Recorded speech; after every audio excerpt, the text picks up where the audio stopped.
Hello everybody, welcome to this week's webinar, Learn to Control the Golf Ball by Educating Your Hands. This webinar is brought to you by Medicus Golf and KickX Golf. We're here at Tiffany Green's Golf Club in Kansas City, Missouri. And I'd like to say a belated Happy Thanksgiving to everyone. I hope everyone had their fill. I know that I now need to not eat for the next 3 or 4 days just to get all this down. We're going to talk about how you control the golf balls through controlling the hands. So we kind of have a saying. You learn how to control your hands, you learn how to control the club. You learn how to control the club, you learn how to control the golf ball. You learn how to control the golf ball, you learn how to control the golf course. So we're going to talk a little bit about things that the hands can and can't do. And I'm going to put up a graphic here for you in a moment so you can either take a screenshot of it or you can write it down or do a little research yourself. But we're going to talk in terms of just everyday golf terms. I'll also give you the anatomical references for what that means. So let's talk about what the hands can and can't do. So first of all, you have what's called flexion. That's when the hand is bending back. You have extension, that's when the hand's going forward. And it's the same thing, obviously, in this hand. Then you have what's called ulnar deviation. That's the hand moving downward towards your pinky. You have radial deviation, which is coming upward. Then you have what's called supination. So in the right hand, that would be the palm going to the sky, and pronation going to the ground. So it's just the opposite in the left hand. Now, what do all these things mean? That means that your wrist is either uncocked or cocked. It's either turned or rolled, and it's either bent or arched or flat. So it's always in one of those conditions. And they vary depending on which one you're using. So we'll talk about this, and I'm going to give you a couple of things to look at right here. The first thing is we have to learn how to control this face, and what controls this face largely is what your target side hand is doing.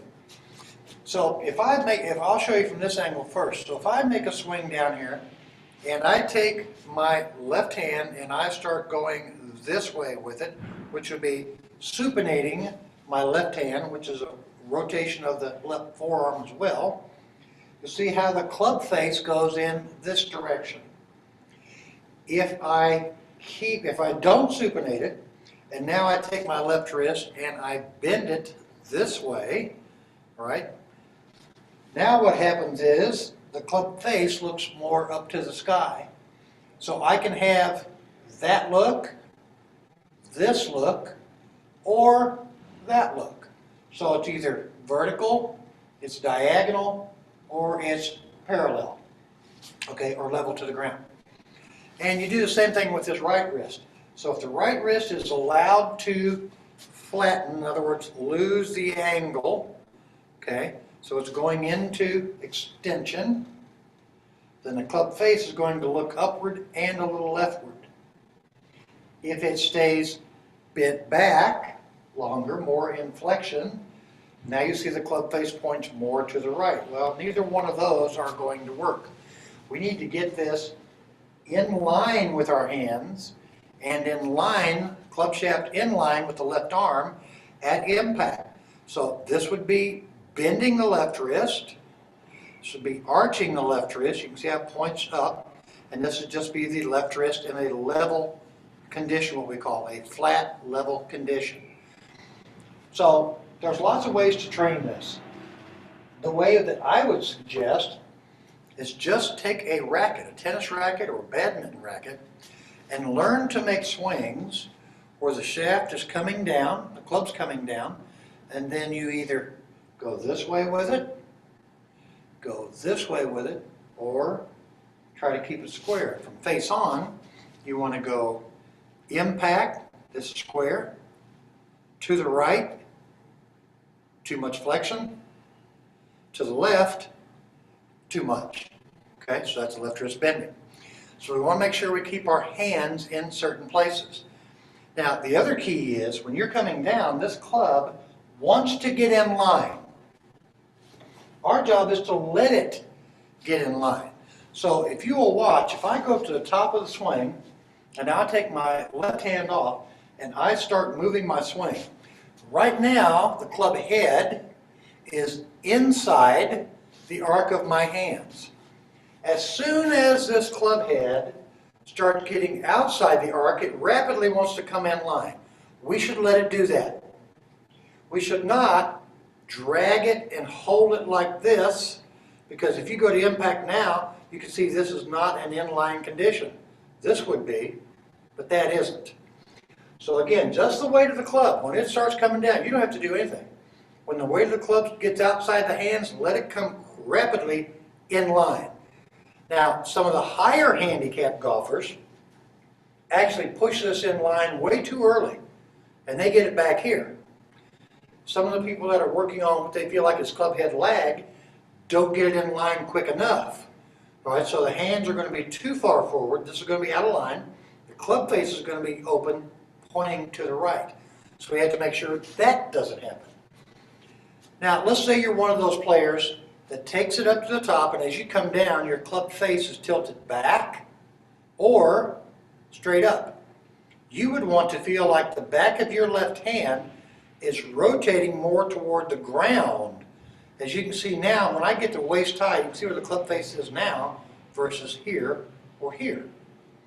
So if you're somebody that comes down with an open face, or what you perceive as a square face, and toe up is not a square face, then you need to feel in the first move coming down that you're rotating the knuckles and the back of the hand down. That'll do two things. It brings the club from more inside the line, and it gets the club face in a position now where you can come down and the face will be more square, or even if you want to hit a draw. All right, so the key to controlling those hands is this club face.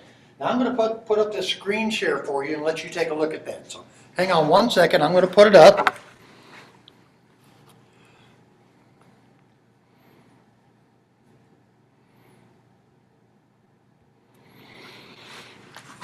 All right, so now hopefully you can see that.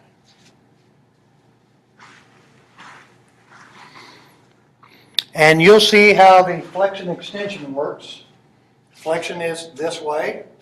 Extension is the back of your hand going towards your arm. Okay, flexion is your palm going to the ground. The radial deviation is the thumb moving upward, and the ulnar deviation is it going downward. And then you can see the pronation and supination. Supination is the palm is going to the sky. Pronation is it's going to the ground.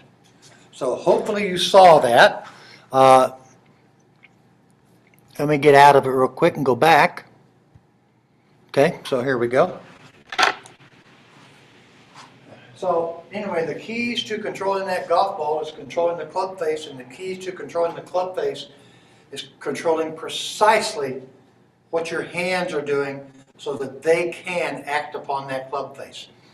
So at the end of the day, you need to control that club face from a putt to a drive.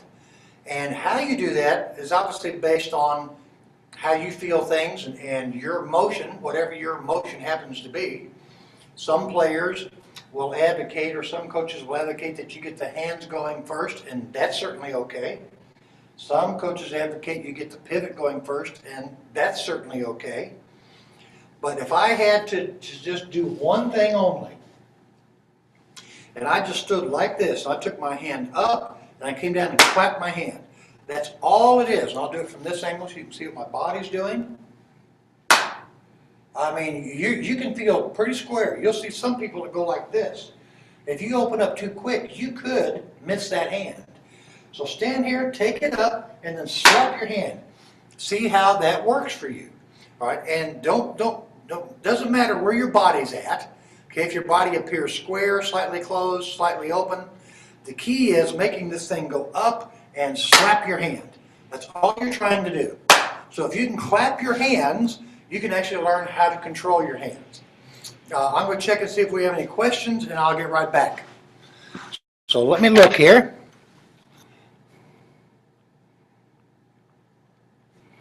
All right. Yeah, if you weren't able to see the screenshot, just email Medicus and they will send that over to you. Hopefully you were able to. I can put it up one more time just to make sure, so let me do that. I'm going to click on my Google here and go to my screen share. And all right, there we go. So hopefully you saw it. If not, just email us and we will send you over a copy of that screenshot. It's also available online, so you can see it there too. We don't have any questions, so that's great. A way that you can also do this when you're practicing is use the Vision Track Pro. The Vision Track Pro has a couple of markings on it that show you where your face needs to be, the leading edge of your face, where it needs to be relative to the club head path in order to hit a fade or a draw. So that's a really great product. We use that all the time. Looks like we have one more here. Let me take a look.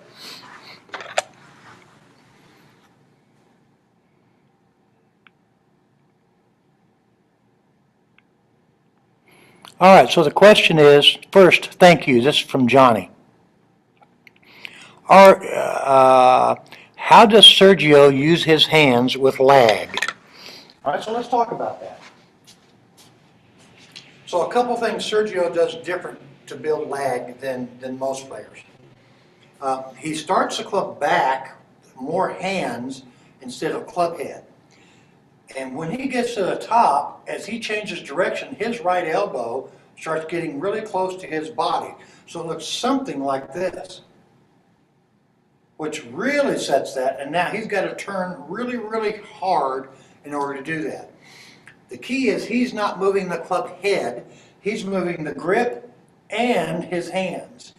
So a good way to feel this or practice this, and again, you can, don't overdo this drill, is just simply take a club, go to the top of your swing. Let me back up here real quick. Go to the top of your swing and let the shaft hit you in the right shoulder as you start down. You'll find that you have tons of lag, and I'll do this in slow motion so you can see it. Boom. And again, lag is a wonderful thing, just don't overdo it. And you have to remember the key is you want the shaft and arm in line in address, not out of line, and out of line would be in either direction. Okay? All right, well, that's all we have for today. I thank you all for attending. I don't know what's going to be next week, but you'll get an email about that on Monday if you're signed up to listen to our webinars. Thanks again. Hope you all had a great Thanksgiving, and see you next week.